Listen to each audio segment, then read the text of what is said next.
여러분 혹시 뿔난 모세 아십니까? 모세가 다혈질이다라는 이야기가 아니고요, 기독교 전통 가운데 모세 머리에다가 뿔을 달아왔던 적이 있었습니다. 헝가리 아래 보면은 크로아티아라는 나라가 있는데요, 이 나라에 가면 자그레브 성당이 있습니다.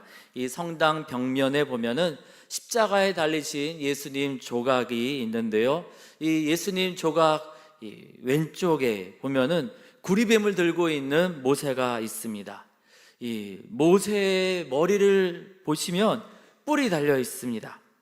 불평하다가 불뱀에 고통당하는 이스라엘 백성, 자꾸 원망하고 불평하는 이 이스라엘 백성 때문에 화가 나서 뿔 달린 모세로 이 조각상을 만들었던 것일까요? 이 그림은 어떠신가요? 이거는 미켈란젤로가 만든 모세상입니다. 옆에 이 율법판을, 돌판을 왼쪽에 안고 있는 것처럼 보이는데요, 불뱀 사건과 관련이 없습니다. 그런데 이 미켈란젤로가 만든 모세의 머리에도 뿔이 달려 있습니다. 모세는 분명 민수기 12장 3절에서 그 온유함이 지면에서 가장 뛰어난 사람이라 했는데, 왜 이 말씀을 묵상하면서 성경의 여러 사건, 인물을 조각과 그림으로 그려낸 이 미술가들은 모세를 뿔난 모세로 만들었던 것일까요? 그렇게 된 배경에는 출애굽기 34장 29절을 라틴어로 번역하다가 이 번역가들이 실수함으로 이런 일들이 생기고 말았습니다. 34장 29절에 보면은 모세가 하나님 만나고 시내산에서 내려오는데 이 피부에 광채가 났다, 이렇게 이제 히브리어 카란이라는 단어가 사용되는데, 라틴어로 이 초창기 이 교회 지도자들이 번역을 하다가 이 히브리어 카란을 모양과 발음이 비슷한 케렌으로 잘못 읽고 라틴어로 번역을 합니다. 히브리어 케렌은 뿔이 나다, 이런 뜻이거든요. 종교개혁 이전에 라틴어 성경을 읽으면서 학자들, 목회자들, 또 예술가들이 말씀을 묵상했는데 번역상에 실수가 있다 보니까 광채가 난 모세를 뿔이 난 모세로 읽고서 미술가들도 말씀을 그렇게 묵상하고 뿔이 난 모세를 만들어 버린 겁니다. 하나님께 십계명을 받는 때에도 모세가 뿔이 난 채로 마귀처럼 이렇게 뿔이 난 채로 이 십계명을 받는 그림까지 그리기도 했습니다.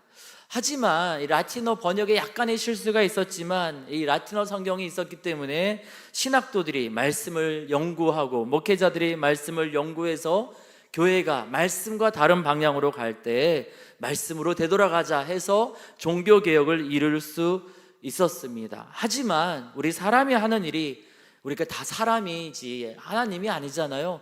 온전하지 못하다 보니까 이런 실수도 있었고, 이런 실수 때문에 이러한 재미난 일들이 역사 속에 있었습니다.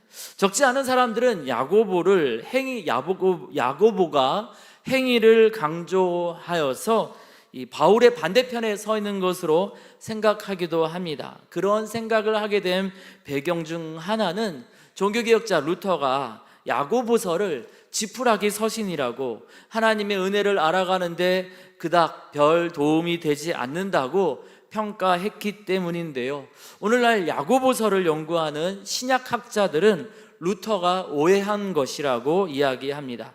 야고보는 믿음에 행위를 더해야만 한다라고 주장하는 것이 아니라 참된 믿음에는 행위가 있을 수밖에 없다라고 주장하는 것이라고 이 야고보서를 전공한 신약학자들은 설명합니다. 야고보서가 바울 서신과 충돌하는 것이 아니라 서로가 서로를 보완한다 설명합니다. 주님으로 고백하는 분이 같은 예수님이신데 주장이 다를 수가 없지요. 선생님이 같은 분인데 어떻게 그 제자들이 다른, 서로 충돌하는 이야기를 할 수 있겠습니까? 우리 예수님은 복음서에 보니까 믿음을 강조하십니다. 그리고 또 더불어 열매를 강조하십니다. 그 예수님을 만났고 그 예수님께 배웠기에 야고보와 사도 바울 둘 다 믿음을 강조하고 또 열매를 강조합니다. 우리가 언뜻 번역된 우리말 성경으로 보기에는 바울은 믿음을 강조하고 야고보는 행위를 강조하는 것처럼 보이는 그런 느낌을 갖게 되는데요. 그것은 야고보와 바울의 주장이 서로 달라서가 아니라 같은 믿음, 같은 신앙 고백을 하는 사람들이지만 편지를 받는 그 지역 또 편지를 받는 사람들의 상황이 달라서이기 때문이라고 학자들은 설명합니다. 바울이 갈라디아서, 로마서를 쓸 때에 그는 어떠한 사람들을 만나고 어떠한 사람들에 대한 문제에 대해서 들었냐 하면은 율법에 순종하는 것이 구원의 조건이라고 주장하는 유대교 출신의 개종자들을 만났습니다. 그래서 이들은 예수님을 믿으면서도 율법을 따라야만 한다고, 할례를 해야만 한다라고 다른 모든 교회의 성도들에게 강조했습니다. 그래서 그거 그런 건 아니다라고 설명을 하는 거죠. 반면에 야고보는요, 분명 예수님을 믿는다고 고백하지만 세상 사람들과 다를 바 없이 그렇게 살아가는 그리스도인들을 만나게 됩니다. 그래서 각각의 상황에 걸맞는 꼭 필요한 이야기를 한 것이지 바울과 야고보가 다른 신앙 고백을 하는 것은 아니다라고 바울을 전공하고 야고보를 전공하는 신약학자들은 설명합니다. 오늘 우리가 읽은 야고보서 3장을 보면 더욱 그러하다라는 것을 알게 되는데요. 우리 주님은 야고보서 3장을 통하여서 우리에게 세 가지 이야기를 들려주십니다. 첫 번째로요, 우리가 그리스도 안에서 새로운 피조물이 되었는지 확인하라 하십니다. 야고보서 3장 전반부는 혀 이야기를 하죠. 혀로 하는 말의 이 위험성과 능력에 대해서 강조하고 있습니다. 그런데 혀 이야기는 사실 그리스도인들이 정말 그리스도인답게 살고 있는지 확인해 보라는 이야기를 하기 위한 서론이라는 것을 알게 됩니다.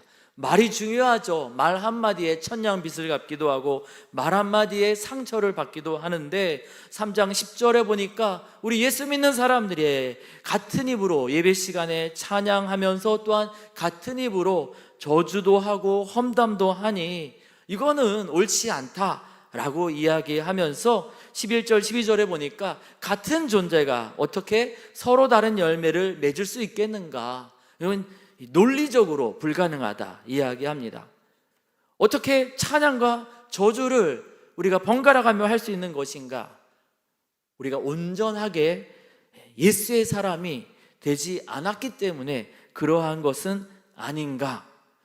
예수님의 열매를 만들어내는 예수님의 사람, 성령의 열매를 만들어내는 성령의 사람이 온전하게 되지 않았기에 예배 시간에는 찬양하지만 예배 시간이 아닐 때에는 저주도 하고 험담도 하고 이러는 것 아니겠느냐? 우리 자신의 정체성을 확인해 보라고 이야기하는 겁니다. 더 나아가서 지혜로운 사람, 총명 있는 사람 한번 얘기 좀 해봐라 13절에 이야기합니다. 누가 있냐? 지혜로운 사람, 총명 있는 사람. 정말 당신 믿음 생활 잘하고 있습니까? 그렇다면 당신의 그 믿음을 행함으로 한번 보여보십시오. 그런데요, 제 아무리 잘난 사람이라 할지라도, 믿음이 훌륭하다 한다 할지라도 그 마음에 보니 시기가 생깁니다. 또 다툼이 있습니다. 분쟁이 나기도 합니다.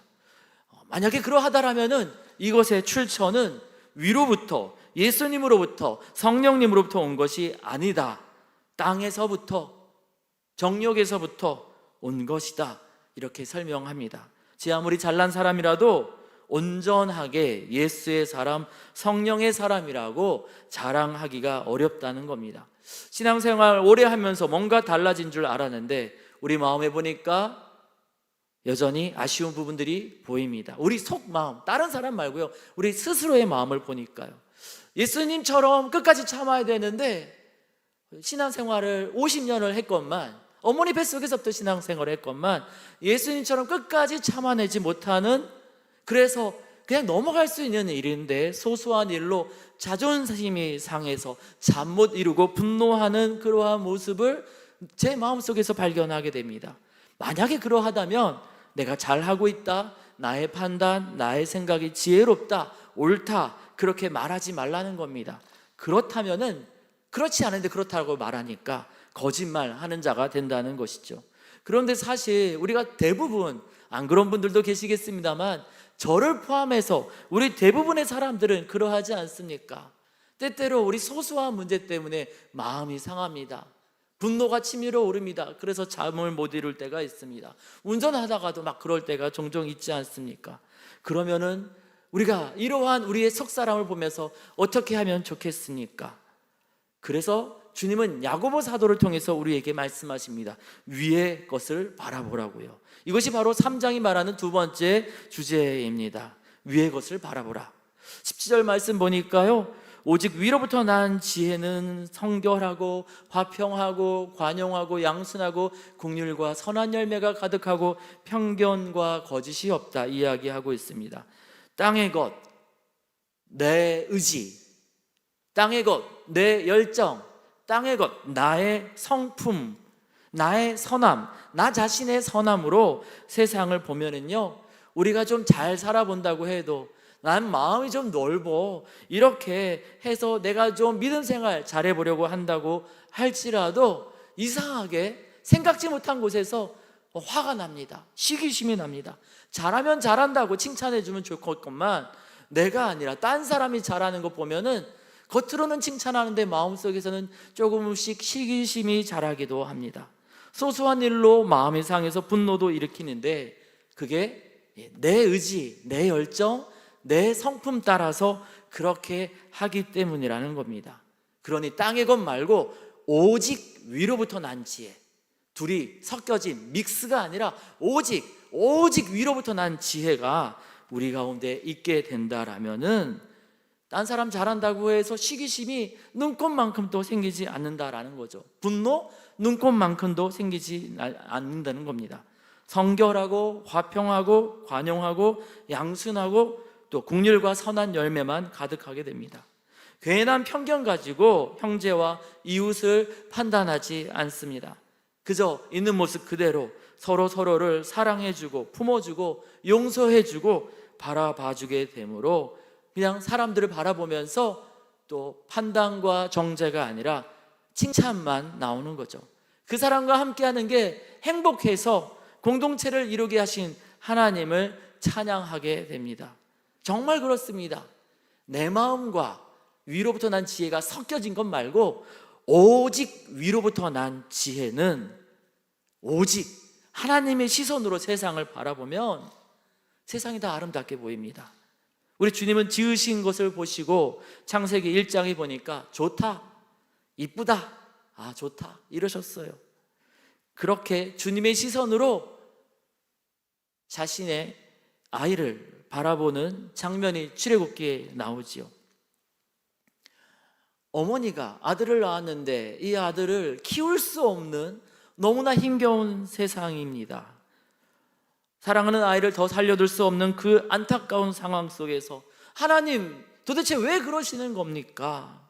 이렇게는 못 삽니다. 너무 하십니다. 원망과 불평이 아니라 하나님이 지으신 세계를 보시면서 좋다, 그 눈으로 아들을 보니까 너무 이쁘고 좋은 거예요. 이 어렵고 힘든 세상 속에서도 이 아이를 목숨 걸고 키워낼 용기가 생깁니다. 소망이 생깁니다. 기쁨이 생깁니다.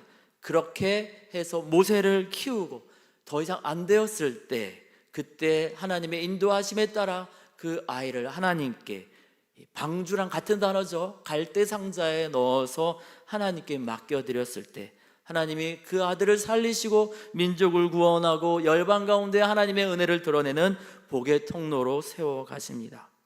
하나님이 바라보는 눈으로 바라보았더니 그 힘겨운 시간을 버텨낼 용기와 소망이 생기는 것을 성경은 우리에게 알려주고 있습니다. 하나님이 주시는 마음, 하나님의 시선과 착한 내가 바라보는 시선, 이것은 하늘의 것과 땅의 것처럼 구별된다라고 야고보는 이야기하는데요, 이러한 시각을 바울 서신에서도 보게 됩니다.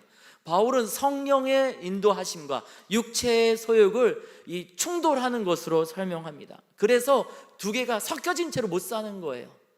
육체를 이 마음속, 우리 보기에 괜찮은 우리의 마음, 우리의 이러한 선한 의도, 이것까지도 십자가에 못 박고 나는 완전히 죽고 오직 위로부터 난 지혜, 오직 예수님의 눈으로 바라볼 때 그때에 하나님의 뜻을 이루게 된다고, 성령의 뜻을 따라 살 수 있게 된다라고 갈라디아서에서 알려주지요.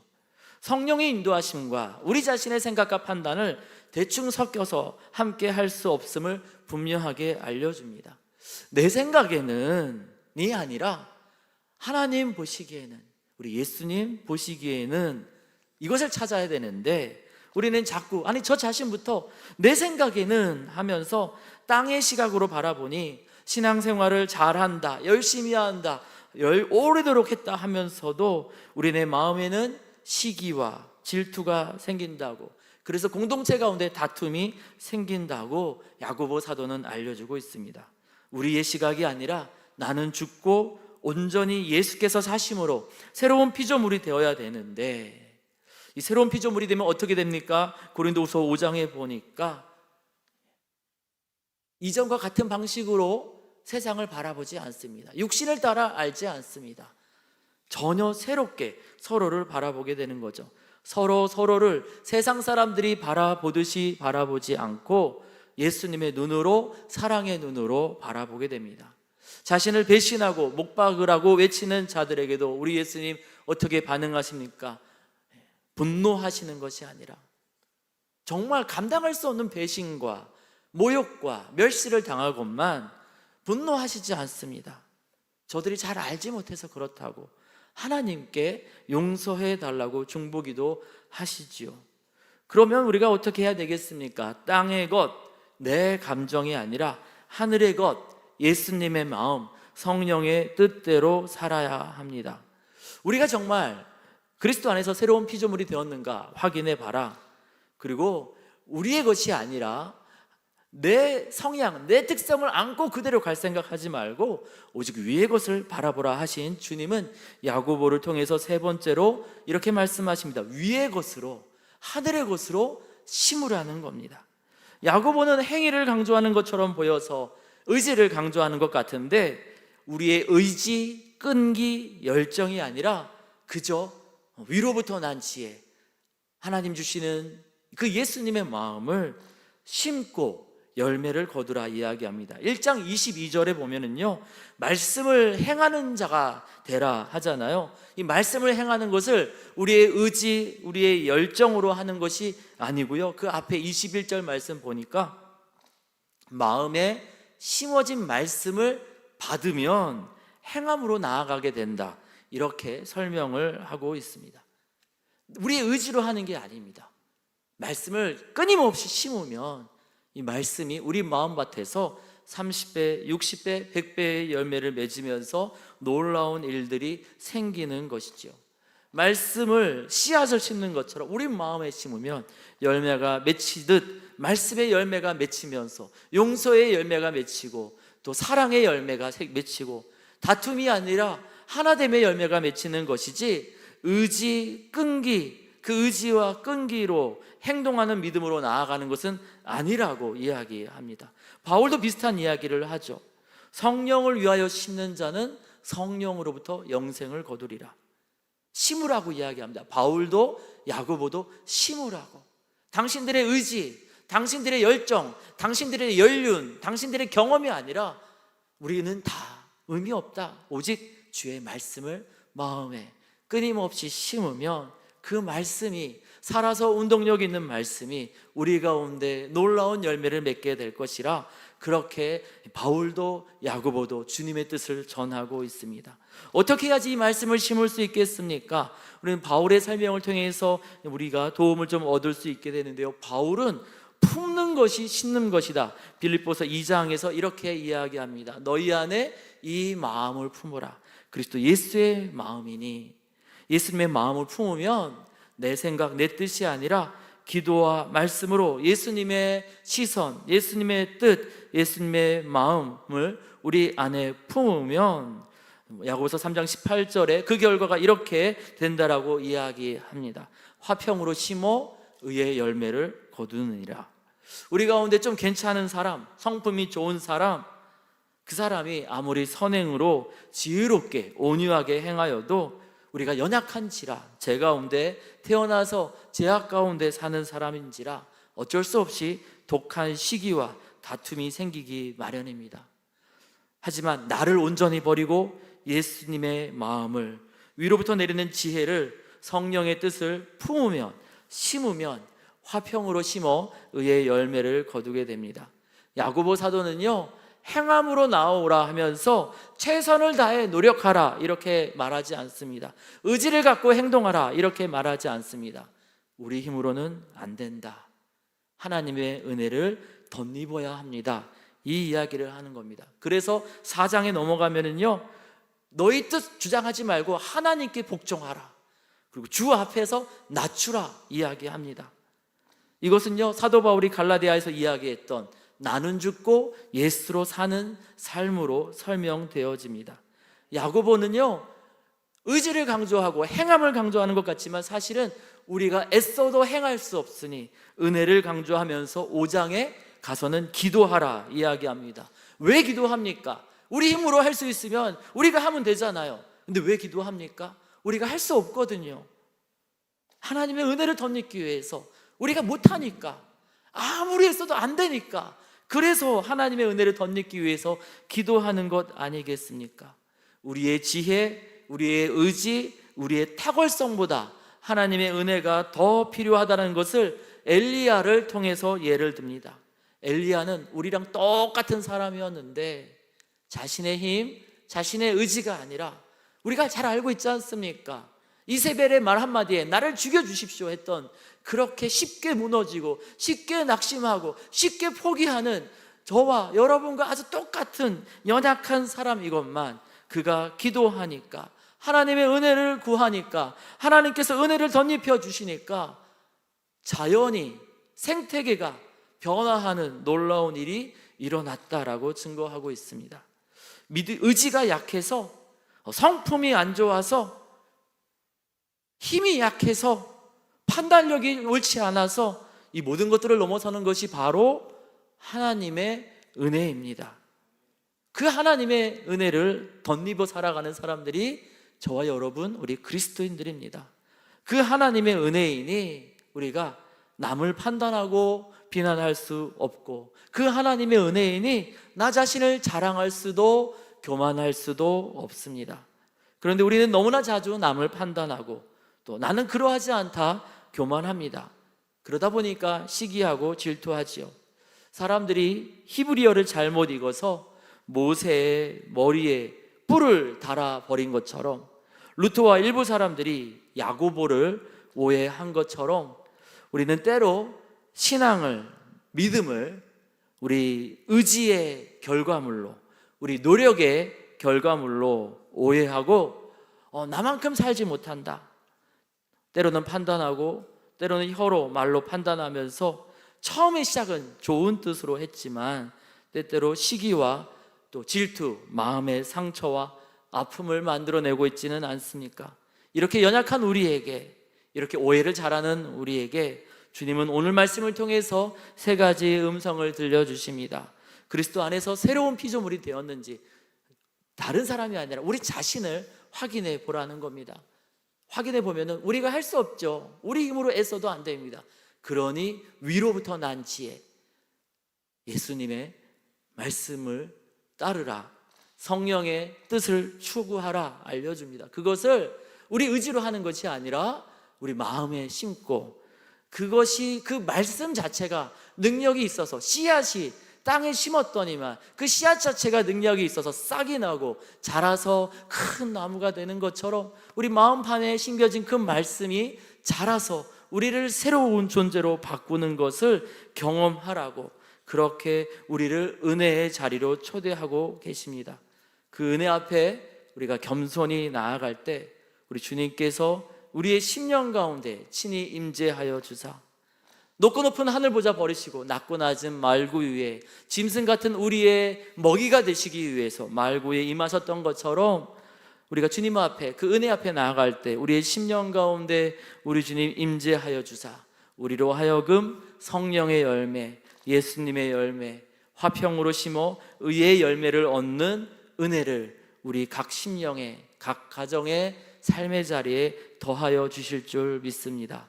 기도하겠습니다. 하나님, 일부 사람들이 오해했던 것처럼 우리의 신앙도 우리의 의지, 노력으로 무엇인가 할 수 있는 줄 알았습니다.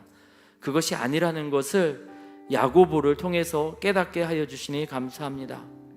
우리 딴에는 정말 잘해본다고 애쓴다고 했지만 여전히 우리가 연약해서 시기, 다툼이 일어나고 또 서로 간에 마음의 상처가 생기는 것을 보게 됩니다.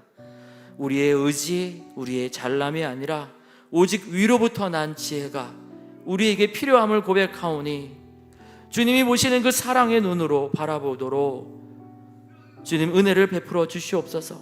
그 사랑의 눈으로 바라볼 때 사랑하는 자녀를 죽일 수밖에 없는 상황 속에서도 목숨을 걸고 자녀를 키우는 용기를 얻게 되었던 것처럼 주의 마음을 품을 때 주의 말씀을 우리의 마음밭에 그 말씀을 심을 때 화평으로 심어 의의 열매를 얻게 됨을 알게 하여 주시니 감사합니다.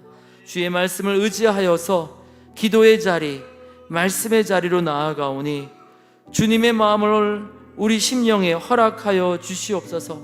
그래서 우리의 힘과 능이 아니라 오직 예수님의 십자가 사랑으로, 오직 예수님의 사람으로 살게 하여 주시옵소서. 우리 말과 행동에, 우리의 삶의 자리에, 우리의 연약한 영혼에 다른 것 말고 우리의 성품, 우리의 의지, 우리의 열정 말고 오직 위로부터 내리는 신령한 지혜, 성령의 열매가 맺히게 하여 주시옵소서. 이 가을에 풍성한 성령의 열매가 맺히도록 우리에게 복 내려 주옵소서. 우리에게 그 아름다운 열매를 허락하실 주님께 감사와 찬양을 올려드리며 우리 주님 예수님의 이름으로 기도드립니다. 아멘.